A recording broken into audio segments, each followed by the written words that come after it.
It is like, because what he wrote next is, it shall be as excellent oil. And we know oil is like anointing. It's like anointing on our head. That the Lord should not allow his head to refuse it. That he should not allow us to refuse such, that we should be able to accept and acknowledge and learn from it. It's based on this that my theme for today is receiving criticism in a Christian way. Receiving criticism in a Christian way. What is criticism? If I'm to say, if you follow English, by English it is any judgment about you or me by another person, which declares that you fall short of a particular standard. That is like say, any judgment about you which says you are below a certain standard. That is just like the typical. But now when you look at criticism, there are many factors that are involved in criticism. Like now the judgment. Is the judgment just or not just? Is it fair or not fair? The standard they're setting for you, is it sensible? Is it unsensible? Is it off point or is it on point? Based on this, even the criticism, the way it is delivered, the voice it was given, the manner in which it was presented, the timing, all these affect how you look at criticism, how when you give it out or when you receive it, how you receive it. There are different types. There's positive and negative criticism. There's constructive and destructive criticism. There's the public criticism and the one they call you, like in the Bible where they said you call the person into private and talk to the person. There's the one on point and off point. The person is just saying what doesn't or is actually on place. Then there's misplaced, which we see a lot. Misplaced criticism, and then the hostile one, the one they just want to get against you. And then we have to remember that there's also self-criticism. Nobody's criticizing you, it's you that is just criticizing yourself. I like giving examples. So let me give an example that all of us will know. You enter into somewhere where a bush or a place where there are many mosquitoes. When you come out, there's mosquito on your body. Now, as there's mosquito on your body, we all know the Anopheles mosquito will take its time and be sucking the blood. Somebody passes, not anybody. Somebody is passing, he sees the mosquito on your body, bah, kills it on your body. And before you know, as he has hit it, you will react. Now, there's another person that sees that mosquito on your body and just sits and watches that it's getting red off your blood. When it flies away, it's even that person that when you now, maybe some weeks later, have malaria, will say, I saw the mosquito that gave me that malaria. Between these two people now, who loves you? Because I give you a slap. Who loves you? The one that slapped you? Yes. Or the one that just watched, saw as he got red? When he got red, when you even now tell him, he said, I need the mosquito that caused it. Who loves you? Now, even in this same example, we all know there is one that slapped you that actually loved you. And in the Bible, it is there. We should edify and help our brothers. Show love, what you want to be given, how you want to be treated, you treat others. So in this same manner, when now, if you are the one that was passing and saw the mosquito, and you want to kill the mosquito, how do you do it? This one is just when we're giving the criticism. How do you do it? Do you see the mosquito and cup it like this? Do you see the mosquito, rub sand, then slap the person? Do you see the mosquito? Do you just brush it off? You know that any way you do it, the reaction will be different. Then also, who is the person that you're giving out?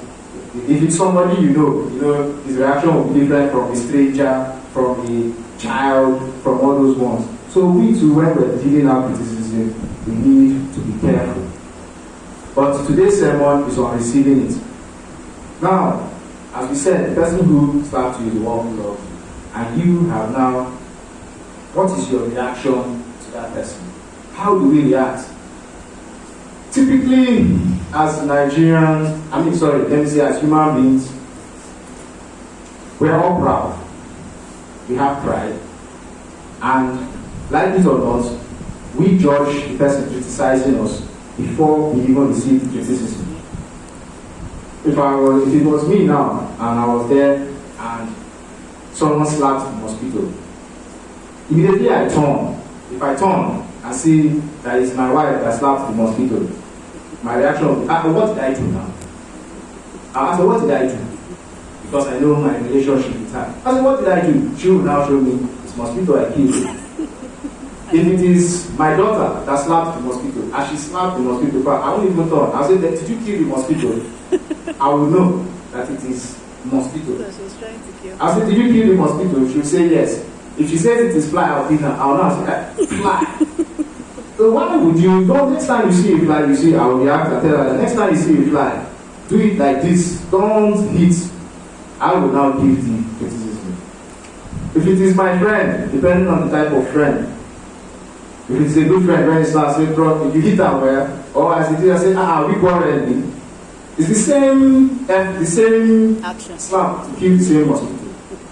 Then now, if it is a parent or a father figure, like if it was Baba that hit me, I said that, I would just say, I will even after it is my father that had slapped the mosquito, I'll say, this beauty, good morning, daddy.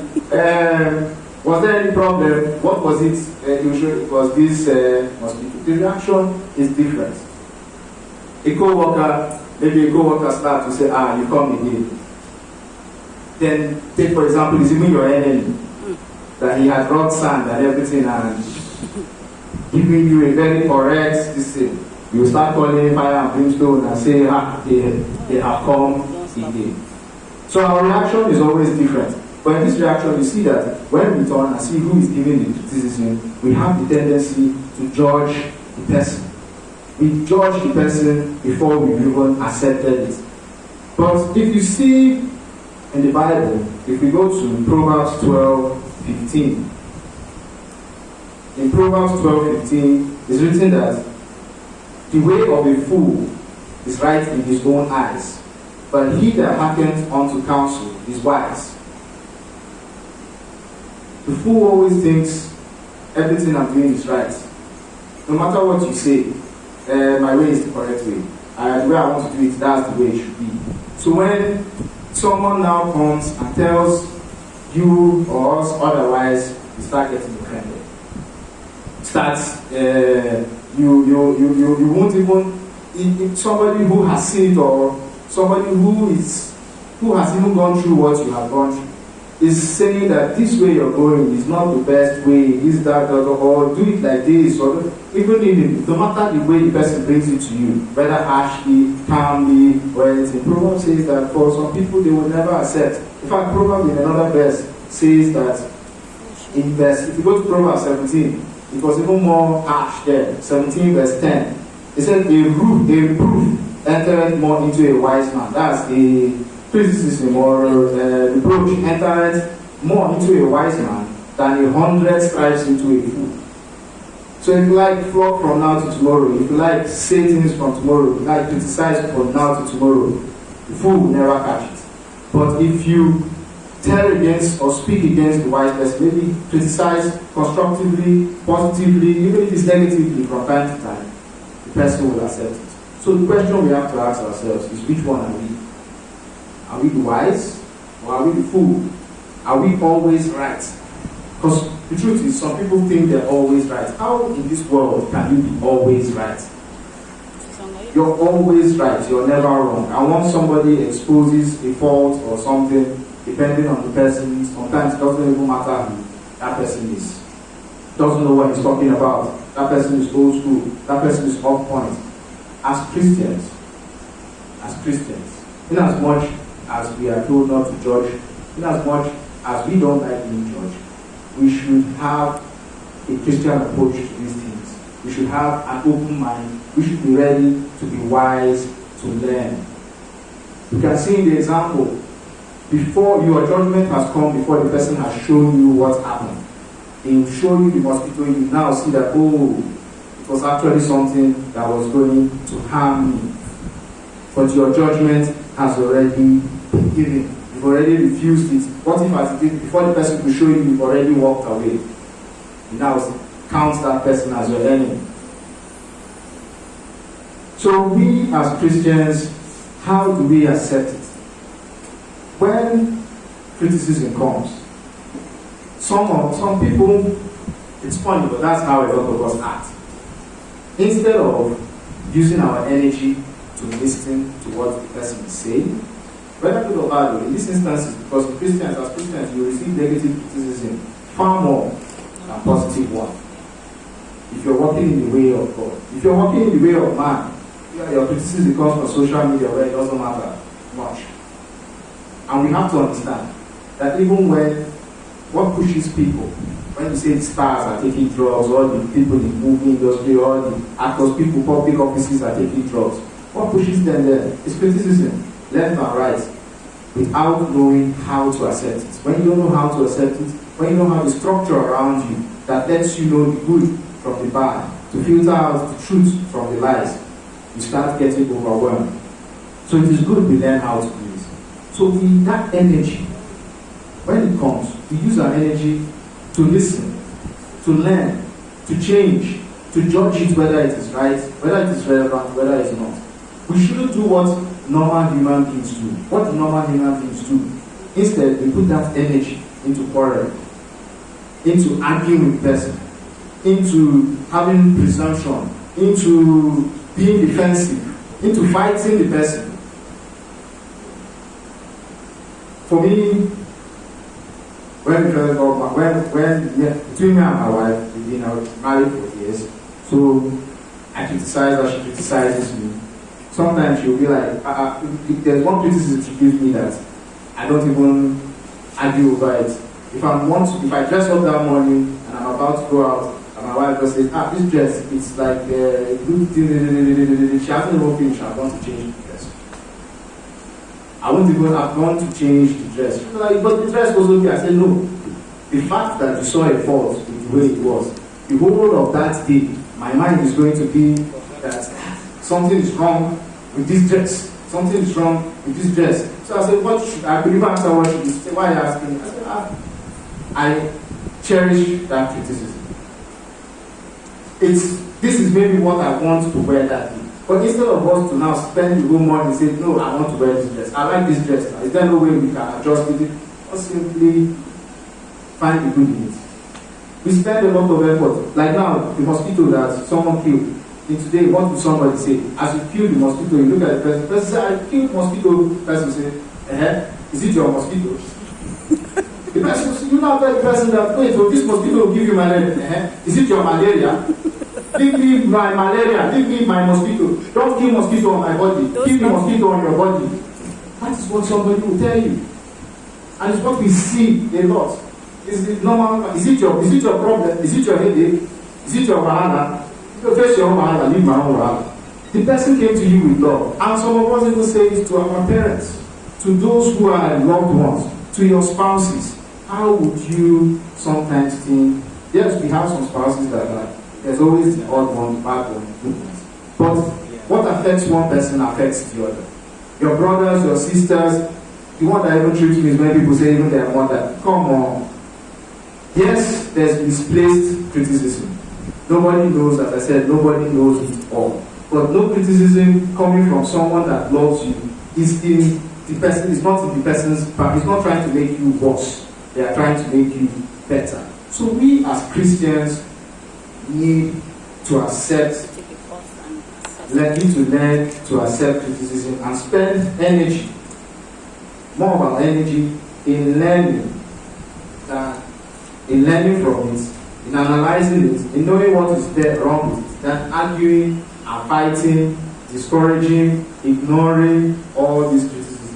What makes great leaders is those who can receive criticism. The problem we have today, the youth have their own forum where they say what they want to say, where they speak their minds, where they talk what they want to talk. One old man went to join it. When the man joined it, and they now spoke against him, the next thing he banned it. You understand? It happens every time. So we see it, and in worlds and in places, even in history, we see that leaders that allow criticism and people to voice are normally the best. They grow. In your homes too, as I said, if my daughter had hit me, I would assume it's a mosquito. I won't, as she hits me, hit her back, say, how can you hit your father? Someone like that. Your children, from the mouth of babes, sometimes the truth comes. Your children can advise and criticize you and give you enlightenment. And we all learn from this. As Christians, we should learn to open our eyes. And why should we, as Christians, accept and heed criticism differently? Because it increases your understanding. And believe you me, if you have read the Bible, if you read the Bible, no other book, no other person criticizes you more than the Bible. When you read the Bible, you always see that everything you're doing that day is wrong. It's wrong. But you are saved by Jesus Christ. You are righteous through Jesus Christ. Because, in fact, because the Bible has so criticized you under the law, you are in fact has criticized everything you're doing. Nothing you're doing is wrong, correct? You see a verse where it says we're like filthy rags. They say another verse that no matter what you do, you cannot make it without Jesus Christ. So, nothing has already criticized you more than the Bible. So if you're saved, if you have taken Jesus as your Lord and personal Savior, Jesus in the Bible, all the sins, like the Bible is so complete. The sins they're talking about today, that some people even think is modern day, was mentioned in the Bible how many years ago by Jesus. He has already criticized all these things. In the passage we read today, where James and John came and wanted to be at God's right hand and left hand, you can see how Jesus told them. He rebuked them he told them that, look, what you ask for, you don't understand it. You don't understand what you're asking for. That is not for me to give. He didn't tell them, you people are foolish. He didn't tell them, you people don't know what you're talking about. He explained to them. The same way when the disciples were fighting, why did you go and ask? You want to be on top of us, all this kind of. He told them, look, he who is the servant amongst you is the higher. So now imagine how Peter felt. Peter that already is the lead. Somebody has come and has told you that, look, all this one, you guys are the head. You're supposed to be the servant. The Bible criticizes us. When we do good, we think we've done good. You go and say in the Bible that the good you did is not enough. You have still not met the standard. So if the Bible and Jesus has criticized you like this, who is man? Man knows only one fault. Man knows only two faults. Who is man? Who is man? It brings me, let me give you another example. The hymns we're singing today were brought in by my mother. For some other sermons, I would give the minister, first time when he was giving me some of the training, I would bring hymns from everywhere, all the ones I like and give him. He would tell me, no, it's like this one is for this one is for that one is for this. I learned that one. I didn't say, the minister doesn't know hymns, he doesn't know the ones we like. Some people say it, they don't know the ones we like. Everybody will be critical. Now change that one, and now follow. Even with that, there's still the way the hymns. Some are for this day, some are for that sermon. You need to tune it to your sermon, all these things. I said, okay, I'll tune it like that. So one day, it's just like to show you that sometimes whoever is criticizing you is not against you. Last time my mom was here, he didn't go. I told my mom prepare the hymns. She prepared it, I sent it to the Reverend, no correction. He didn't know it's my mom, no correction. He said it's perfect. I gave this thing. My mom has been Methodist for Anglican to Methodist for Apostolic to Methodist, but she knows. So it shows you that he approved all the hymns. The thinking is from me. Shows you that he wasn't doing it being critical because of it's this boy or it is this person. He's doing it based on let us be better. That, oh, this person has finally succeeded. Very the expo. Today's told to I sent it, no correction. Because somebody who has also been trained has done it. With the experience has done it, has said it. So when somebody is criticizing what you are doing, don't always be looking at the individual. As Christians, we are all at fault. Nobody is perfect. try as much as possible to look at what is being said and see the positives, the truths in it. Because as I said, nobody has criticized you more than the Bible and Jesus. And he has saved you. So man cannot make your matter worse. And why do we need to learn how to deal with criticism? Some people make criticism such a big deal. Such a big deal. And that is why what carries us into sin. When we can't take criticism. Yeah, some call, you could call criticism so many things. Being the person is judgmental. You could say the person is hostile. You could say the person is insulting. You could even say the person is a nagging husband, nagging wife. Because of that, when the criticism comes, you must go and, instead of thinking about it or finding a way, you must go and do something else to get your mind off it. Yes, we can relax, but in the getting off your mind is that you should understand. Because it's what drives people to drugs. That's why you two have to be careful when you give out. Always, whenever you give it out, see the positives. Talk on the positives, then you now go to the negatives. Before you push someone into something it's not supposed to be, or when it's not supposed to be. In our Nigeria today, we're also regional, we go this one, that one.